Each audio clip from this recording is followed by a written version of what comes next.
નમસ્કાર વિદ્યાર્થી મિત્રો, ધોરણ 11 રસાયણ વિજ્ઞાનમાં ચેપ્ટર નંબર 4 જોતા છે રાસાયણિક બંધન અને આણ્વીય રચના. એમાં આપણે ગઈકાલે સહસંયોજક બંધ અષ્ટકના નિયમની ચર્ચા કરેલી. આજે આપણે જોઈશું સાદા અણુઓની લુઈસ રચના વિશે જોઈશું. એમાં 5 સોપાનો આપેલા છે સાદા અણુની લુઈસ રચના માટે. બરાબર, એ 5 સોપાનો આધારિત આપણે લુઈસ રચના અણુ જે છે એની લુઈસ રચના લખવાની છે. એમાં પહેલો છે કે અણુ જે છે એમાં રહેલા પરમાણુના સંયોજકતા કોષના કુલ ઇલેક્ટ્રોન લખવા. બરાબર, પછી ઉદાહરણ દ્વારા એને સમજીશું. પહેલા સોપાનું લખી જાઉં છું કે પહેલું છે શું, અણુ જે છે પરમાણુ અથવા આયન અથવા સંયોજનો જે છે એમાં રહેલા પરમાણુઓના સંયોજકતા કોષના ઇલેક્ટ્રોનો લખવાના. એટલે ધારો કે મારી પાસે આ CO2 સંયોજન છે, બરાબર, કાર્બન ડાયોક્સાઇડ છે, એમાં શું છે તો કે એક કાર્બન છે અને બે શું છે ઓક્સિજન છે. તો એના સંયોજકતા કોષના ઇલેક્ટ્રોનો લખવાના. ત્યાર પછી બીજો ધન આયન હોય તો ઇલેક્ટ્રોન દૂર કરવો અને ઋણ આયન હોય તો વીજભાર જેટલા ઇલેક્ટ્રોન ઉમેરવા. ઋણ આયન હોય તો શું કરવાનું, વીજભાર જેટલા ઇલેક્ટ્રોન દૂર કરવાના. અને ઋણ આયન હોય તો વીજભાર જેટલા ઇલેક્ટ્રોનો શું કરવાના, ઉમેરવાના. ત્યાર પછી ત્રીજો સોપાન શું છે તો કે આપણને માળખાકીય માહિતી હોવી જોઈએ.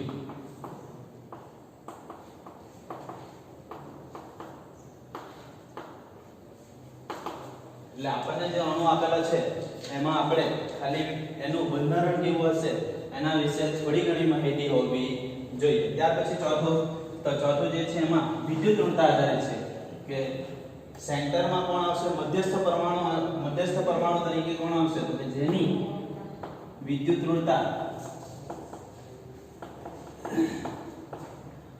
ઓછી હોય એ અણુ આયનમાં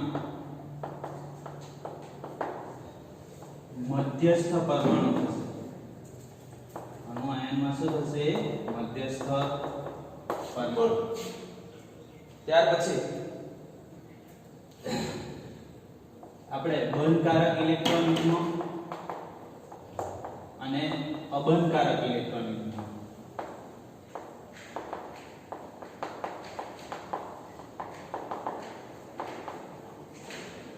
બંધકારક ઇલેક્ટ્રોન યુગ્મ એટલે જેને ભાગીદારી કરીને બંધ બનાવ્યો હશે તો એ શામાં આવશે, બંધકારક ઇલેક્ટ્રોન યુગ્મ. અને જેને બંધ બનાવવામાં ભાગ લીધો હશે નહીં અને આપણે દર્શાવીએ છીએ એવા કેવા ઇલેક્ટ્રોનો તો કે અબંધકારક ઇલેક્ટ્રોન. એટલે 5 સોપાના પર આધારિત છે. પહેલા શું કરવાનું તો કે અણુ અથવા સંયોજન અથવા આયનો જે છે એમાં રહેલા પરમાણુઓના સંયોજકતા કોષના ટોટલ ઇલેક્ટ્રોનો લખવાના. ત્યાર પછી ધન આયન હોય તો એ આયનમાંથી ઇલેક્ટ્રોનને શું કરવાનું, દૂર કરવાના. ઋણ આયન હોય તો ઇલેક્ટ્રોનને શું વીજભાર જેટલા ઇલેક્ટ્રોન શું કરવાના, ઉમેરવાના. શામાં ઉમેરવાના, આ સ્ટેપ આ જે લખેલા છે ને પહેલા સ્ટેપમાં જે કુલ ઇલેક્ટ્રોન લખેલા છે એમાં ધન આયન હોય તો વીજભાર જેટલા ઓછા કરી નાખવાના અને ઋણ આયન હોય તો એમાં ઉમેરી દેવાના.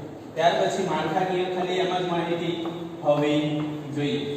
બરાબર, આ ચોથું સ્ટેપ પહેલા કરવાનું, ત્રીજા સ્ટેપ પહેલા. બરાબર, તો આવી જશે જેની વિદ્યુત ઋણતા વધારે હશે તે બહાર રહેશે અને બીજું કે હાઇડ્રોજન હંમેશા બહાર રહેશે.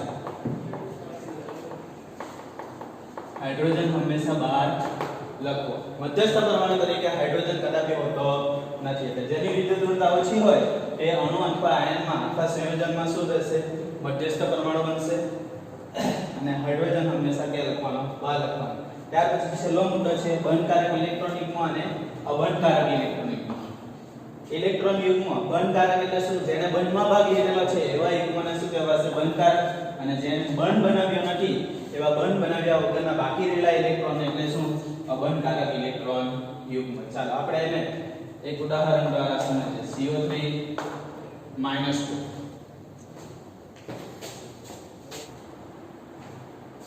ઓકે, CO3 -2 જે છે એની લुईस રચના આપણે સમજીએ. એમાં સ્ટેપ નંબર 1 શું છે? સ્ટેપ નંબર 1 અણુ આયનમાં રહેલા પરમાણુના સંયોજકતા કોષના કુલ ઇલેક્ટ્રોન લખવાના. બરાબર, એટલે પરમાણુ અહીંયા કયા કયા છે પરમાણુ? તો કે કાર્બન અને 3 ઓક્સિજન છે. લખીએ આપણે તો કે કાર્બન વત્તા 3 ઓક્સિજન. બરાબર, અત્યારે વિસ્ભારણનું કોઈ કામ નથી. બરાબર, ખાલી પરમાણુના જ લખવાના છે. ઓકે, તો અહીંયા કાર્બન જે છે એનો પરમાણુ ક્રમાંક કેટલો? 6. કાર્બનનો પરમાણુ ક્રમાંક 6 છે. ઓક્સિજનનો પરમાણુ ક્રમાંક 8. ઇલેક્ટ્રોનની રચના શું લખાશે? 2 4 2 6. સંયોજકતા કોષના ઇલેક્ટ્રોન લખવાના છે. કયા લખવાના છે? સંયોજકતા કોષના, એટલે બાહ્યતમ કક્ષાના લખવાના. તો બાહ્યતમ કક્ષાના ઇલેક્ટ્રોનો કયા કયા છે? તો કે 4 અને 6. બરાબર, તો એ કાર્બનના કેટલા ઇલેક્ટ્રોન છે બાહ્યતમ કક્ષાના? 4. અને ઓક્સિજનના કેટલા છે? 6. પણ એવા ઓક્સિજનો કેટલા છે આપણી પાસે? આ CO3 -2 માં તો કે 3 ઓક્સિજનો છે એટલે શું લખાશે? 3 ગુણ્યા 6. બરાબર, શું થશે હવે? 4 વત્તા 6 તરી 18. એટલે ટોટલ કેટલા ઇલેક્ટ્રોનો છે? 22 ઇલેક્ટ્રોનો છે. ટોટલ કેટલા ઇલેક્ટ્રોનો છે? 22 ઇલેક્ટ્રોનો છે. ચાલો, ત્યાર પછી સ્ટેપ 2. અહીંયા સ્ટેપ 1 પૂરું થયું કે આપણે કુલ ઇલેક્ટ્રોનો લખવાના હતા. એ કુલ ઇલેક્ટ્રોનો કેટલા છે? 22 ઇલેક્ટ્રોનો છે. ચાલો આગળ. ધન આયન હોય તો શું કરવાનું? ઇલેક્ટ્રોન દૂર કરવાના કુલ ઇલેક્ટ્રોનમાંથી. બરાબર, ઋણ આયન હોય તો 20 જેટલા ઉમેરવાના. પણ અહીંયા જે છે એ શું છે? ઋણ આયન છે. બરાબર, ઋણ આયન છે એટલે શું કરવાના? ઇલેક્ટ્રોન ઉમેરવાના. કેટલા ઇલેક્ટ્રોન ઉમેરવાના? તો 20 કેટલો છે? અહીંયા જુઓ -2 છે. બરાબર, એટલે કેટલા ઇલેક્ટ્રોન ઉમેરવા પડશે? આપણે 2 ઇલેક્ટ્રોન ઉમેરવા પડશે. એટલે 22 ઇલેક્ટ્રોન વત્તા 2 બીજા ઇલેક્ટ્રોન, એટલે ટોટલ કેટલા ઇલેક્ટ્રોનો થયા? 24 ઇલેક્ટ્રોન. હવે સ્ટેપ 3 અને 4 સાથે લખીએ. બરાબર, તો અહીંયા સ્ટેપ 3 અને 4 માં અણુની રચના પતી જશે. 24 ઇલેક્ટ્રોનો શું કરવાના છે? ગોઠવવાના છે. તે પહેલા ચોથું સ્ટેપ જોઈ લો. ચોથા સ્ટેપમાં શું કીધું? કે જેની વિદ્યુત ઋણતા ઓછી હોય તે અણુ આયનમાં મધ્યસ્થ પરમાણુ તરીકે હશે. બરાબર, તો અહીંયા કાર્બન અને ઓક્સિજન છે. અહીંયા શું છે? કાર્બન અને ઓક્સિજન. બરાબર, હવે આ બંને એક જ આવર્તના તત્વો છે. બંને એક જ આવર્તના તત્વો છે અને આવર્તમાં ડાબી બાજુથી જમણી બાજુ તરફ જઈએ તો અધાત્મીય ગુણ વધે. અધાત્મીય ગુણ શું થાય? વધે. અધાત્મીય ગુણ વધે એટલે વિદ્યુત ઋણતા વધે. બરાબર, આનો પરમાણુ ક્રમાંક 6, આનો પરમાણુ ક્રમાંક કેટલો છે? ઓક્સિજનનો 8 છે. બરાબર, એટલે અધાત્મીય ગુણ કોનો વધારે છે? ઓક્સિજનનો વધારે છે. એટલે એની વિદ્યુત ઋણતા શું થવાની? વધારે. એટલે મધ્યસ્થ પરમાણુ તરીકે કોણ આવવાનું? તો કે જેની વિદ્યુત ઋણતા ઓછી હોય એ મધ્યસ્થ પરમાણુ બને. એટલે અહીંયા આ રીતની રચના લખી આપણે કે કાર્બન જે છે એ સેન્ટરમાં રહેશે, ઓક્સિજન બહાર રહેશે. ચાલો, બરાબર, એટલે આપણે ત્રીજું સ્ટેપ પણ અહીંયા ક્લિયર કરી દીધું કે માળખાકીય માહિતી હોવી જોઈએ. ચાલો હવે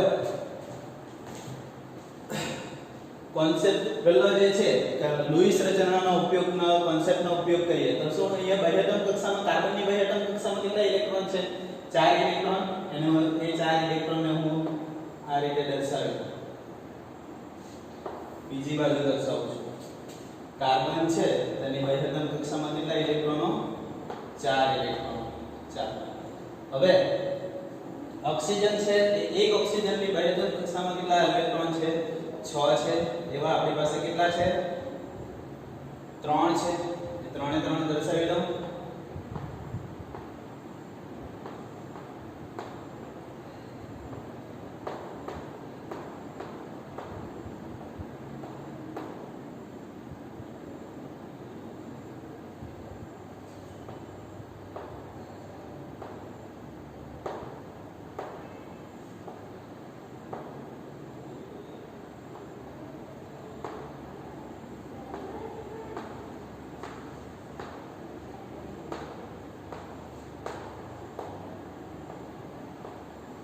બીજું વિદ્યાર્થી મિત્રો થોડી કાળજી રાખજો અહીંયા કે આપણે શું કરવાનું છે સ્ટેપ 2 માં બે ઇલેક્ટ્રોન એડ કરેલા છે બરાબર એ બે ઇલેક્ટ્રોન એડ કરેલા એ કોને મળશે બરાબર એનો વિચાર કરીએ તો જેની વિદ્યુતઋણતા વધારે હોય એને આપણે બે ઇલેક્ટ્રોનો આપવાના પણ અહીંયા આપણે એક એક ઓક્સિજનને બે ઇલેક્ટ્રોન આપીશું એટલે શું અહીંયા આ જે ઓક્સિજન છે એની પાસે એની સંયોજકતા કોષના કેટલા ઇલેક્ટ્રોનો છે 6 ઇલેક્ટ્રોનો છે બરાબર એમાં હું એક શું કરીશ એડ કરીશ એટલે કેટલા થઈ જશે 7 ઇલેક્ટ્રોન થઈ જશે એટલે અહીંયા હું 7 ઇલેક્ટ્રોન કરી દઉં છું એવી જ રીતે બીજો એક ઓક્સિજન છે એમાં પણ શું કરી દઉં 7 ઇલેક્ટ્રોનો કરી દઉં બરાબર જે અહીંયા બતાવું છું હવે આ બે ઇલેક્ટ્રોનો આ જે બે ઓક્સિજનો છે એની પાસે કેટલા ઇલેક્ટ્રોન છે 7 ઇલેક્ટ્રોન બરાબર બંને પાસે હવે એને અસ્તક પૂર્ણ કરવા કેટલા ઇલેક્ટ્રોન ખૂટે છે એક જ ઇલેક્ટ્રોન ખૂટે છે તે શું કરશે કાર્બનની સાથે ભાગીદારી કરશે બરાબર એટલે આ એક બંધ થયો આ પણ ઓક્સિજનને કેટલા ઇલેક્ટ્રોન ખૂટે છે અસ્તક પ્રાપ્ત કરવા માટે એક જ ઇલેક્ટ્રોન ખૂટે છે એટલે એક બીજા એક કાર્બનનો જે એક ઇલેક્ટ્રોન છે એની સાથે ભાગીદારી કરશે પણ હવે કાર્બન જે છે એના કેટલા ઇલેક્ટ્રોનો બચ્યા તો કે બે ઇલેક્ટ્રોનો બચ્યા બરાબર હવે એ બે ઇલેક્ટ્રોનો શું કરશે એટલે આને કેટલા આ ઓક્સિજનને કેટલા ખૂટે છે તો કે 2 4 અને 6 છે કેટલા ખૂટે છે બે ઇલેક્ટ્રોન ખૂટે છે એટલે આ બે ઇલેક્ટ્રોન જે છે એને હું આ રીતે લખી દઉં અને અહીંયા જે છે ને આ રીતે લખું છું બરાબર એટલે અહીંયા શું બનશે V1 બે ઇલેક્ટ્રોનની ભાગીદારી કરશે એટલે શું બનશે V1 બનશે બરાબર હવે સામાન્ય રચના લખીએ તો શું થવાનું ઓક્સિજન આની પાસે બે પેર બાકી રહેલી છે એક શું બનાવેલો છે એને V1 બનાવેલો છે ઓક્સિજન આની સાથે કેટલા ઇલેક્ટ્રોન છે ટોટલ 6 ઇલેક્ટ્રોન અને આ ઓક્સિજન પાસે 6 ઇલેક્ટ્રોન ચાલો હવે અહીંયા -2 ચાર્જ છે બરાબર હવે અહીંયા જોઈ લો તો આ જે છે એનું અષ્ટક શું થયેલું છે પ્રાપ્ત થયેલું છે અથવા તો એની બાહ્યતમ કક્ષાના ઇલેક્ટ્રોનો પૂરેપૂરા છે જો 2 3 4 5 6 બરાબર એવી જ રીતે અહીંયા જોઈ લો 1 2 3 4 5 6 પૂરા થઈ ગયા પણ આ પણ એક ઇલેક્ટ્રોન છે એટલે આના ઉપર ચાર્જ કયો લખવાનો -6 કરતા એક ઇલેક્ટ્રોન વધારે છે ને એટલે ચાર્જ કયો આવશે માઈનસ હજુ -1 થયો છે હો એવી જ રીતે અહીંયા પણ શું આવશે માઈનસ એટલે આપણો અણુ કયો થઈ ગયો CO3 -2 અણુ થઈ ગયો એની રચના કેવી હશે આ રીતે હવે આ જે ઇલેક્ટ્રોનો છે એને કેવા કહેવાય તો કે વહનકારક ઇલેક્ટ્રોન યુગ્મ કહેવાય અને આજે આપણે બિંદુ સ્વરૂપે દર્શાવેલા છે જે બંધમાં ભાગ લીધેલો નથી એને શું કહેવાશે તો કે અબંધકારક ઇલેક્ટ્રોન યુગ્મ એને શું કહેવાશે અબંધકારક ઇલેક્ટ્રોન યુગ્મ એટલે CO3 -2 જે છે એની રચના કેવા પ્રકારની હશે લુઈસ રચના પ્રમાણે તો આ રીતે હશે C ડબલ બોન્ડ O આ રીતે ઇલેક્ટ્રોન ઓક્સિજન આ ઓક્સિજન ઉપર ચાર્જ માઈનસ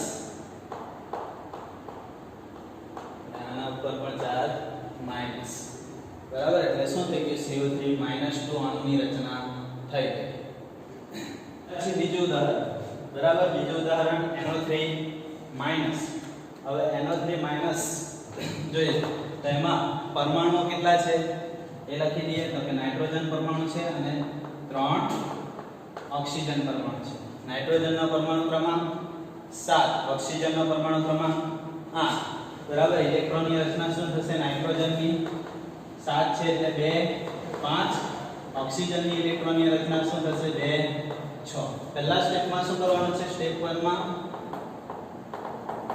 તો કે આપણે નાઇટ્રોજન અને ઓક્સિજનના બાહ્યતમ કોષના ઇલેક્ટ્રોનો લખવાના છે પણ બધાનો શું કરવાનો છે સરવાળો એટલે આપણે શું લખવાનું છે કુલ ઇલેક્ટ્રોન લખવાના છે ઓકે તો લખીએ આપણે નાઇટ્રોજનની બાહ્યતમ કક્ષામાં કેટલા ઇલેક્ટ્રોનો છે તો કે બાહ્યતમ કક્ષા એટલે છેલ્લી કક્ષામાં રહેલા ઇલેક્ટ્રોનો કેટલા છે અહીંયા 5 એટલે નાઇટ્રોજનના 5 ઇલેક્ટ્રોન વત્તા 3 ઓક્સિજનના ઇલેક્ટ્રોન એક ઓક્સિજનમાં કેટલા છે બાહ્યતમ કક્ષામાં 6 એટલે 6 5 વત્તા 18 ટોટલ કેટલા ઇલેક્ટ્રોન થઈ ગયા એટલે 23 ઇલેક્ટ્રોન બરાબર હવે સ્ટેપ નંબર 2 સ્ટેપ 2 સ્ટેપ 2 માં શું કરવાનું તો કે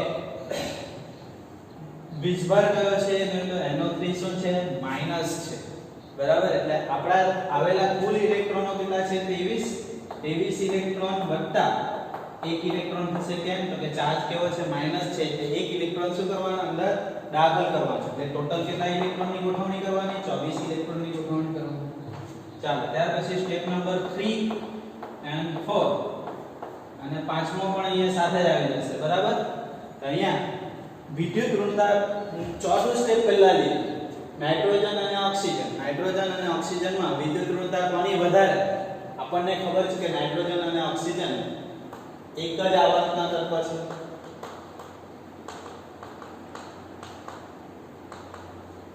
બરાબર હવે એક જ આવર્તના તત્વ હોય તો અધાત્મીય ગુણ વધારે હોય અધાત્મીય ગુણ વધારે એટલે વિદ્યુત ઋણતા વધારે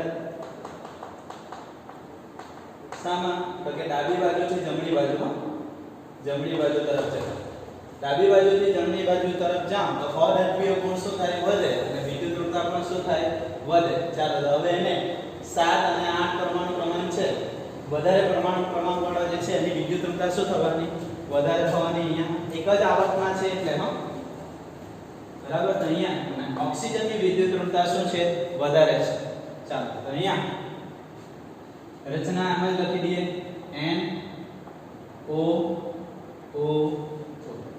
ચાલો આ શું માળખાકીય માહિતી પ્રમાણે આપણે જે ચોથું સ્ટેપનો ઉપયોગ કરીને ત્રીજું સ્ટેપ લખ્યું ચાલો તો હવે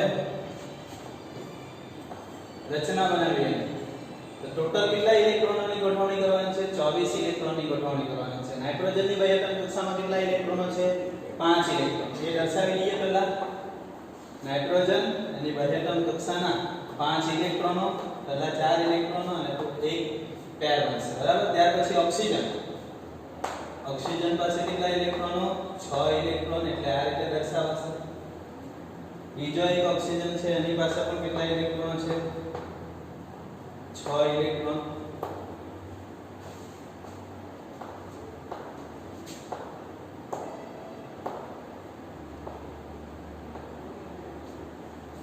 હવે શું કરવાનું પણ ચાર્જ કયો છે માઈનસ છે તો શું કરવાનું એક ઇલેક્ટ્રોન શું કરવાનું ઉમેરવાનું એ આપણે કોઈ પણ એક ઓક્સિજનમાં ઉમેરી દઈએ તો અહીંયા આ જે ઓક્સિજન છે એમાં શું કરવું એક ઇલેક્ટ્રોન ઉમેરી દો એટલે અહીંયા અને અષ્ટક પૂર્ણ કરવા માટે કેટલા ઇલેક્ટ્રોન ખૂટે છે એક જ ઇલેક્ટ્રોન ખૂટે એટલે આ શું કરશે આની સાથે ભાગીદારી કરશે નાઇટ્રોજનના એક ઇલેક્ટ્રોન સાથે ભાગીદારી કરશે એટલે અહીંયા એક બંધ બની ગયો અને આના ઉપર ચાર્જ કયો આવશે માઈનસ કેમ તો કે એમાં આપણે શું કર્યું એક ઇલેક્ટ્રોન વધારાનો દાખલ કર્યો છે ત્યાર પછી હવે જો અહીંયા આ ઓક્સિજનને અષ્ટક પૂર્ણ કરવા માટે કેટલા ઇલેક્ટ્રોનો ખૂટે છે તો કે 2 ઇલેક્ટ્રોનો ખૂટે છે એ 2 ઇલેક્ટ્રોનો કોની સાથે ભાગીદારી કરશે નાઇટ્રોજન સાથે ભાગીદારી કરે તો એને આ રીતે બતાવી દઈએ અને આ ઓક્સિજન જે છે એના 2 ઇલેક્ટ્રોનને અહીંયા બતાવી ઓક્સિજનના 6 ઇલેક્ટ્રોનની આપણે ગોઠવણી આ રીતે કરી છે કારણ કે અહીંયા એક વસ્તુ છે કે નિયમ યાદ રાખવાનો કે તમને જરૂરિયાત પ્રમાણે તમે આ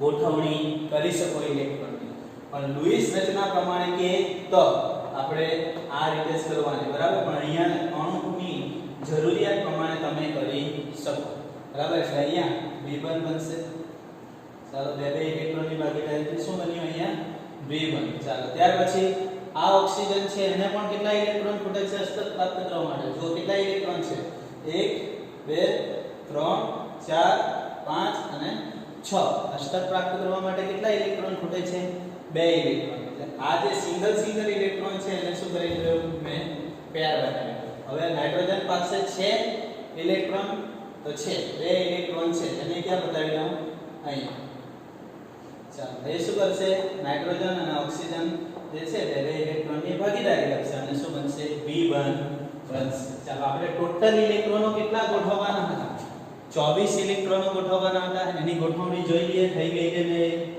તો અહીંયા જોઈ લો 1 2 3 4 બરાબર આ કેવા ઇલેક્ટ્રોનો છે અબંધકારક છે આ આ કેવા ઇલેક્ટ્રોનો છે અબંધકારક, જેને બંધમાં ભાગ લીધેલો નથી, અને આ કેવા છે બંધકારક.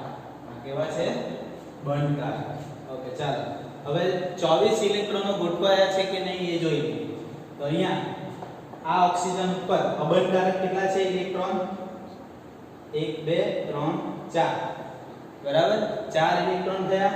આની પાસે પણ કેટલા છે 4, એટલે 8 થયા. આની પાસે કેટલા છે 6 છે, બરાબર, એટલે 8 ને 6 14. બંધના ઇલેક્ટ્રોન, એક બંધમાં કેટલા ઇલેક્ટ્રોન 2, એટલે એવા બંધો કેટલા છે 5 છે. 14 ઇલેક્ટ્રોન થયેલા હતા, 5 બંધ આવશે એટલે કેટલા 5 દુ 10, એટલે 14 + 10 24 ઇલેક્ટ્રોનની ગોઠવણી થઈ ગઈ. એટલે NO3 માઈનસ ની રચના કેવી હશે? તો કે N double bond O double bond O O minus, બરાબર. આ NO3 માઈનસ અણુની રચના છે, બરાબર. એમાં અબંધકારક ઇલેક્ટ્રોન યુગ્મ દર્શાવવો હોય તો દર્શાવવાનું, નહીં તો ચાલશે.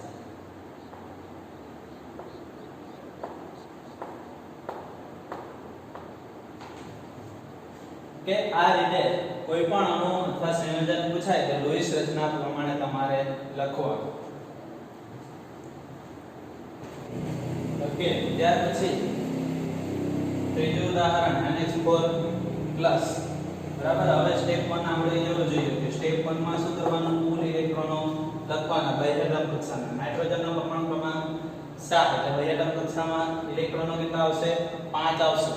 કારણ કે ઇલેક્ટ્રોનની રચના શું લખાય છે? 5, એટલે 5 ઇલેક્ટ્રોન નાઇટ્રોજનના, નાઇટ્રોજન વત્તા 4 હાઇડ્રોજન, બરાબર. 5 વત્તા હાઇડ્રોજનના બાહ્યતમ કક્ષામાં 1 ઇલેક્ટ્રોન હશે, કારણ કે એનો પરમાણુ ક્રમાંક જ કેટલો છે? 1 છે, એટલે 4 1 ટોટલ કેટલા ઇલેક્ટ્રોન? 9 ઇલેક્ટ્રોન. સ્ટેપ 2, સ્ટેપ 2 માં શું કરવાનું?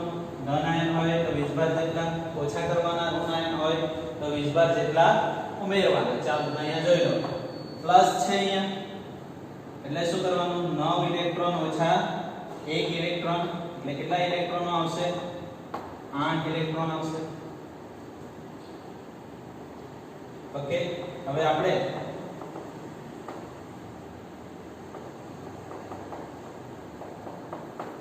અહીંયા હાઇડ્રોજન સાથે છે એટલે મધ્યસ્થ પરમાણુ કોણ રહેવાનું? હાઇડ્રોજન જ, કારણ કે હાઇડ્રોજનને આપણે નિયમમાં લખેલું હતું કે હાઇડ્રોજન હંમેશા બહાર લખવાનો, એટલે નાઇટ્રોજન ક્યાં રહેશે? મધ્યમાં, અને હાઇડ્રોજન જે છે એની આજુબાજુ લખી દઈએ, બરાબર. એટલે આ પ્રકારની રચના એની હશે. ચાલો તો હવે આપણે કેટલા ઇલેક્ટ્રોનો ગોઠવવાના છે? તો કે 8 ઇલેક્ટ્રોનો ગોઠવવાના છે. નાઇટ્રોજન પાસેના 5 ઇલેક્ટ્રોન બતાવી દઈએ પહેલા, બાજુમાં બતાવું છું. અને હાઇડ્રોજન પાસે 1 ઇલેક્ટ્રોન.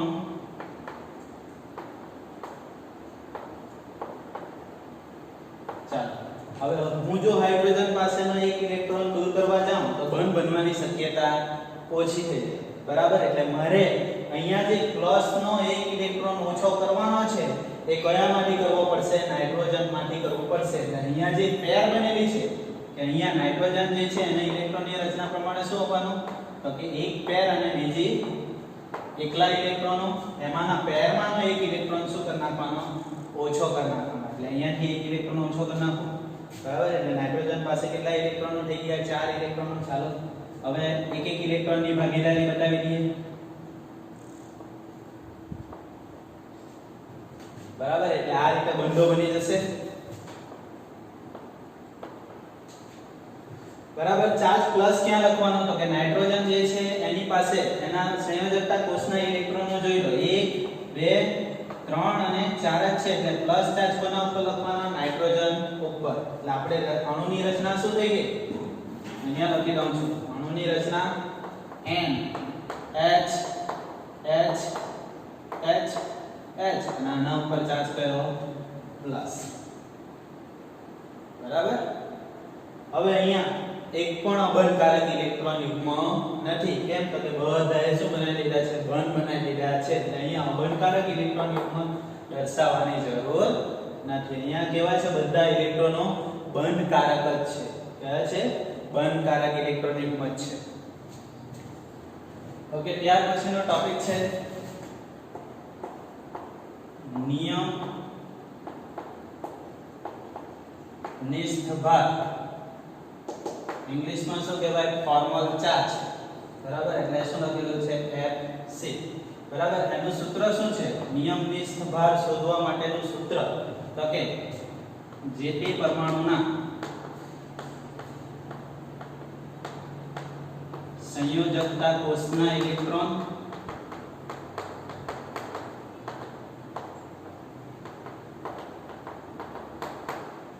ઓછા અબંધકારક ઇલેક્ટ્રોનની સંખ્યા, અહીંયા ઇલેક્ટ્રોનની સંખ્યા આવશે ઓછા 1/2 બંધકારક ઇલેક્ટ્રોનની સંખ્યા. બરાબર, આ શું છે? ફોર્મલ ચાર્જ શોધવા માટેનું સૂત્ર છે. બરાબર, અહીંયા આપણે જે NO3 હતો એના જોઈ લઈએ કે NO3 માં શું હતું? તો કે N ઓક્સિજન એક ઉપર માઈનસ ચાર્જ, અહીંયા કોઈ ચાર્જ નહીં. આ પ્રકારની રચના તમને આપેલી જ હશે, એમાં આપણે જુદા જુદા પરમાણુઓ પરનો નિયમ નિષ્ઠ ભાર શોધી શકીએ. નાઇટ્રોજન પરનો શોધવો હોય તો એની ગણતરી કેવી રીતના થશે એ જોઈએ. તો કે નાઇટ્રોજન પરનો નિયમ નિષ્ઠ ભાર બરાબર સૂત્ર શું છે? જે તે પરમાણુનો, એટલે અહીંયા પરમાણુ કયો છે? નાઇટ્રોજન છે. એના સંયોજકતા કોષના ઇલેક્ટ્રોનની સંખ્યા, સંયોજકતા કોષના ઇલેક્ટ્રોનની સંખ્યા એટલે બાહ્યતમ કક્ષાના ઇલેક્ટ્રોનની સંખ્યા. હવે નાઇટ્રોજનનો પરમાણુ ક્રમાંક 7 છે. ઇલેક્ટ્રોનની રચના શું લખાશે? 2 5. બાહ્યતમ કક્ષાના ઇલેક્ટ્રોનો કેટલા છે? તો કે 5 છે. ચાલો, ત્યાર પછી એની પાસે કોઈ અબંધકારક ઇલેક્ટ્રોન યુગ્મ છે, એટલે બિંદુ સ્વરૂપે કોઈ દર્શાવેલા એવા ઇલેક્ટ્રોનો તમને દેખાય છે? જોઈ લો, નાઇટ્રોજન પાસે એક પણ અબંધકારક ઇલેક્ટ્રોન યુગ્મ નથી. એટલે એક પણ અબંધકારક ઇલેક્ટ્રોન નથી, એટલે શું આવશે? 0 ઓછા 1/2 બંધકારક ઇલેક્ટ્રોનની સંખ્યા. ચાલો, નાઇટ્રોજનની આજુબાજુ કેટલા બંધો બનેલા છે એ જોઈ લો. કેટલા બંધો છે? 1 2 3 4 અને 5. બરાબર, એટલે 5 બંધના ટોટલ ઇલેક્ટ્રોનો કેટલા થશે? 10. એટલે શું લખાશે અહીંયા? બંધકારક ઇલેક્ટ્રોનની સંખ્યા 10.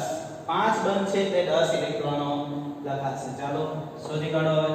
5 ઓછા 5 5 કેન્સલ, એટલે 5 ઓછા 5 બરાબર 0. નાઇટ્રોજન ઉપર કોઈ ચાર્જ નથી. ત્યાર પછી ઓક્સિજન 3 છે, એટલે આપણે ઓક્સિજનને નંબર આપી દઈએ. આ 1 નંબર 2 નંબર અને 3 નંબર. એટલે પહેલા ઓક્સિજન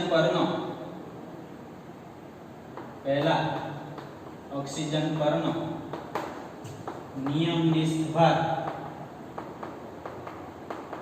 બરાબર. ચાલો, ઓક્સિજનનો પરમાણુ ક્રમાંક 8, ઇલેક્ટ્રોનની રચના 2 6 બરાબર. એટલે બાહ્યતમ કક્ષાના ઇલેક્ટ્રોનની સંખ્યા કેટલી થાય?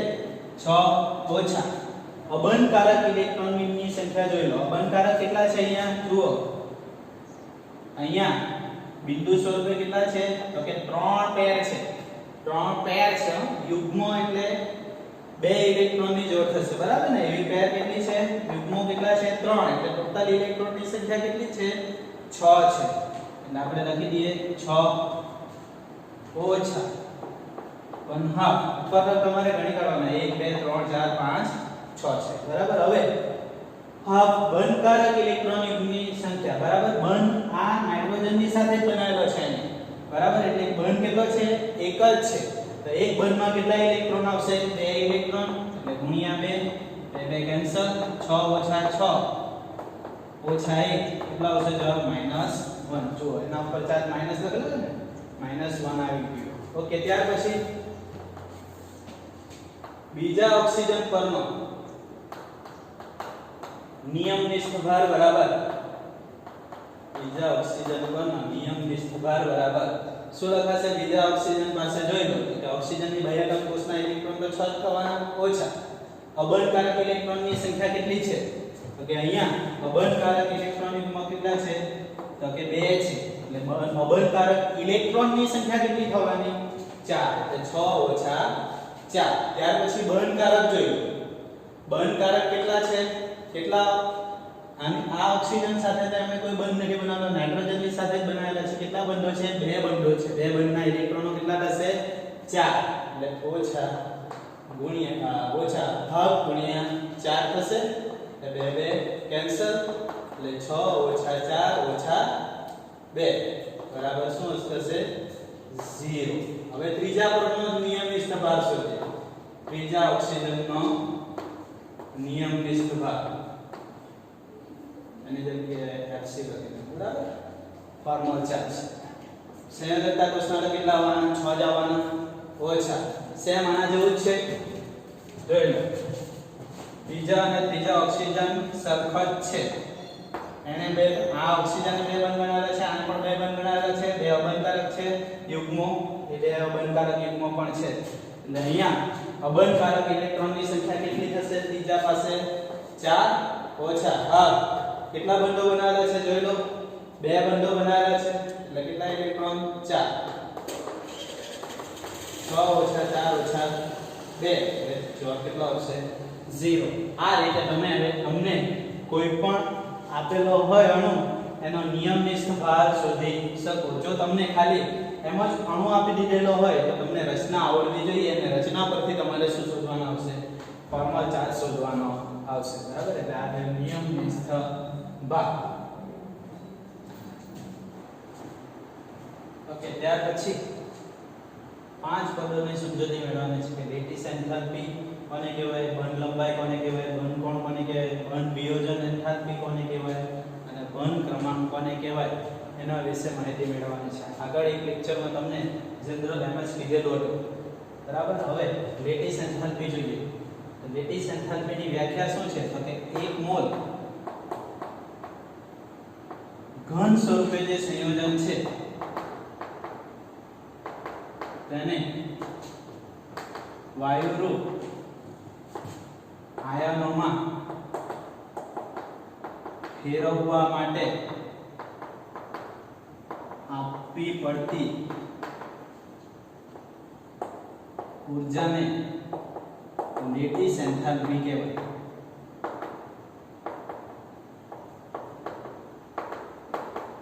લેટિસ એન્થાલ્પી કોને કહેવાય? તો કે 1 મોલ ઘન સંયોજન એટલે આપણે NaCl નું ઉદાહરણ લઈએ. બરાબર? તો NaCl ઘન સ્વરૂપે હશે મીઠું આપણું. બરાબર? એ ઘન સ્વરૂપે છે.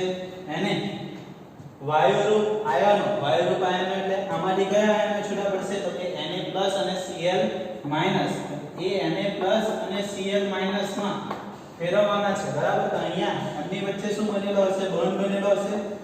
તો એ બંધ જે છે એને તોડવા માટે બરાબર તોડીશું તો જે Na+ અને Cl- બનાવવાનું ને, તો એને તોડવા માટે જે આપવી પડતી ઊર્જા છે એને લેટિસ એન્થાલ્પી કહેવામાં આવે છે. જે આ જે છે Na+ અને Cl- માં ફેરવવા માટે કેટલી ઊર્જા આપવી પડે છે? મારે 788 કિલોજૂલ પર મોલ જેટલી ઊર્જા આપવી પડે છે. બરાબર? આ થયું લેટિસ એન્થાલ્પી. વ્યાખ્યા શું યાદ રાખવાનું? ઘન સંયોજનને વાયુરૂપ અવસ્થામાં ફેરવવા માટે આપવી પડતી ઊર્જા, આયનોમાં ફેરવવા માટે આપવી પડતી ઊર્જા. હા, એટલે 788 કિલોજૂલ પર મોલ છે. એટલે લેટિસ એન્થાલ્પીનો એકમ પણ કઈ ઊર્જાનો એકમ છે? કિલોજૂલ પર મોલ. ચાલો, ત્યાર પછી બંધ લંબાઈ. બંધ લંબાઈ એટલે શું? તો કે પરમાણુના કેન્દ્રથી અંતર. બરાબર? આપણે સહસંયોજક ત્રિજ્યા અને સહસંયોજક ત્રિજ્યા અને દાબીય ત્રિજ્યા જે ભણેલા ને એ શું આવશે? બંધ લંબાઈમાં આવશે. બરાબર? એટલે બે પરમાણુ છે તો એમના કેન્દ્રથી જે અંતર છે એને શું કહેવામાં આવે છે? બંધ લંબાઈ કહેવામાં આવે છે. અને એ બંધ લંબાઈને દર્શાવવા માટેનો એકમ શું છે? પિકોમીટર છે. એકમ શું છે એનો?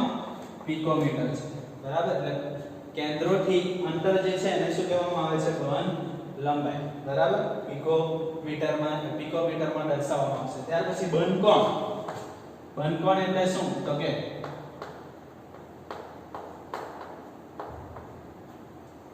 બે બંધકારક પરમાણુઓ વચ્ચે બંધકારક એટલે જે બંધ બનેલા છે એમની વચ્ચે બનતો ખૂણો બરાબર અહીંયા હાઇડ્રોજન પાણીનો અણુ છે તેમની વચ્ચેનો બંધકોણ કેટલો છે 104.5 ડિગ્રી આ બે બંધો વચ્ચે બનતો ખૂણો એટલે શું બંધકોણ બરાબર એટલે આ બંધકોણ કેટલો છે 104.5 ડિગ્રી છે ત્યાર પછી બંધ વિયોજન એન્થાલ્પી એટલે શું તો કે હાઇડ્રોજન ઓક્સિજન હાઇડ્રોજન બરાબર એમાં મારે હાઇડ્રોજન અને ઓક્સિજન વચ્ચેનો બંધ તોડવો છે વ્યાખ્યા શું થશે તો કે બંધ તોડવા માટે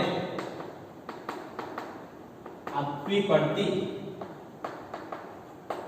ઊર્જા જે પ્લસ હશે આપણે ઊર્જા આપીએ એને પ્લસ માં દર્શાવશે અને જો બંધ બને ને જો બંધ તોડો ત્યારે ઊર્જા આપવી પડે બંધ બને ત્યારે ક્યાં તો ઉષ્મા જે છે ઉત્પન્ન થાય અથવા તો શોષાતી પણ હોઈ શકે આ બે વસ્તુઓ આવે બરાબર અને બંધ તોડવા માટે તો આપણે હંમેશા ઊર્જા આપવી જ પડશે બરાબર એટલે અહીંયા એ ઊર્જા કેવી આવશે પ્લસ માં આવશે બરાબર હાઇડ્રોજન અને ઓક્સિજન વચ્ચેનો બંધ તોડવું એટલે શું થવાનું આ રીતે લખાશે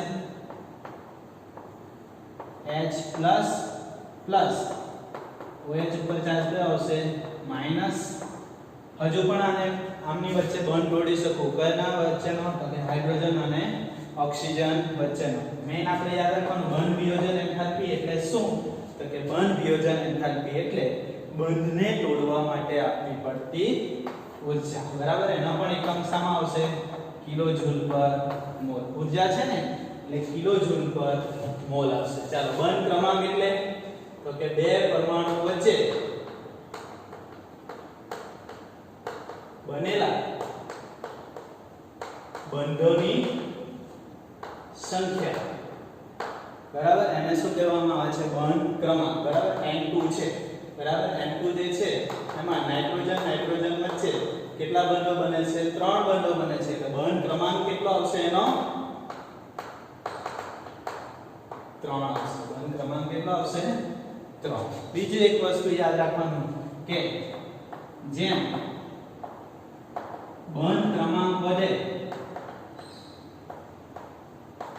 તેમ સ્થાયીતા વધે અને બંધને તોડવા વધુ ઊર્જા આપવી પડે હવે આવું કેમ તો કે જેમ બંધ ક્રમાંક વધવાનું બરાબર તેમ પરમાણુઓ જે છે બે પરમાણુઓ આ જે બે પરમાણુઓ છે એ એકબીજાની ખૂબ જ નજીક આવી જશે બરાબર મારી પાસે બે પેન્સિલ છે ધારો કે બરાબર એક લાંબી છે અને એક ખૂબ જ ટૂંકી છે બરાબર હવે લાંબી પેન્સિલ જે છે એને તમે ખાલી થોડું પ્રેસ કરશો એટલે તૂટી જશે બરાબર પણ પેલી નાની પેન્સિલ છે બરાબર એને તોડવા માટે તમારે બળ કેવું આપવું પડશે વધારે આપવું પડશે બરાબર એ જ કહીએ છે કે બંધને તોડવા માટે જેમ બંધ ક્રમાંક વધારે હશે બંધ ક્રમાંક વધારે એટલે શું થવાનું તો કે પરમાણુઓ જે છે એકબીજાની ખૂબ જ નજીક આવી જશે બરાબર નજીક આવી જવાના એટલે તોડવા માટે ઊર્જા કેવી આપવી પડશે મારે વધારે આપવી પડશે બરાબર એટલે અહીંયા લખેલું છે કે જેમ બંધ ક્રમાંક વધે તેમ અણુની સ્થાયીતા શું થાય વધારે અને બંધને તોડવા માટે વધારે ઊર્જા આપવી પડે ત્યાર પછી સરખા ઇલેક્ટ્રોન વાળા અણુ અને આયનોમાં બંધ ક્રમાંક સરખો હશે બરાબર સરખા ઇલેક્ટ્રોન જો હોય એનો બંધ ક્રમાંક પણ કેવો આવશે સરખો જ હશે બરાબર ઉદાહરણ તરીકે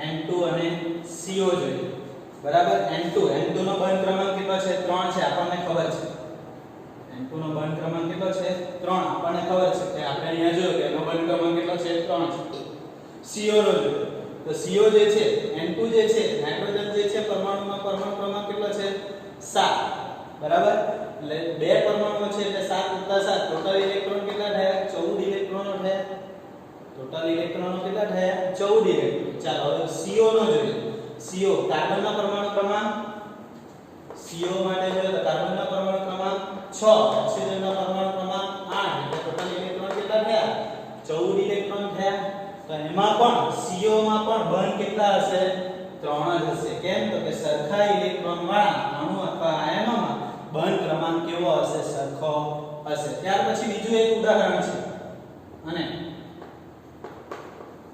NO+ ની વાત કરીએ તો અહીંયા NO+ બરાબર N નાઇટ્રોજનનો પરમાણુ ક્રમાંક 7 ઓક્સિજનનો પરમાણુ ક્રમાંક 8 ટોટલ કેટલા ઇલેક્ટ્રોન થયા 15 પણ ઉપર ચાર્જ કેટલો છે પ્લસ છે એટલે એક ઇલેક્ટ્રોન શું કરવાનો ઓછો તો ટોટલ ઇલેક્ટ્રોન કેટલા થયા 14 તો NO+ માં પણ બંધ ક્રમાંક કેટલો આવશે 3 જ આવશે જો સરખા ઇલેક્ટ્રોન વાળા અણુ અથવા આયનો હોય તો બંધ ક્રમાંક કેવો આવશે સરખો આવશે અને બીજું શું છે બંધ ક્રમાંક વધે તેમ સ્થાયિતા શું થાય વધે અને બંધને તોડવા માટે ઊર્જા કેવી આપવી પડશે વધારે આપવી પડશે આ ખાસ યાદ રાખવાનું આ તમને એમો થિયરીમાં કામ આવશે કે જેમ બંધ ક્રમાંક વધે તેમ સ્થાયિતા વધે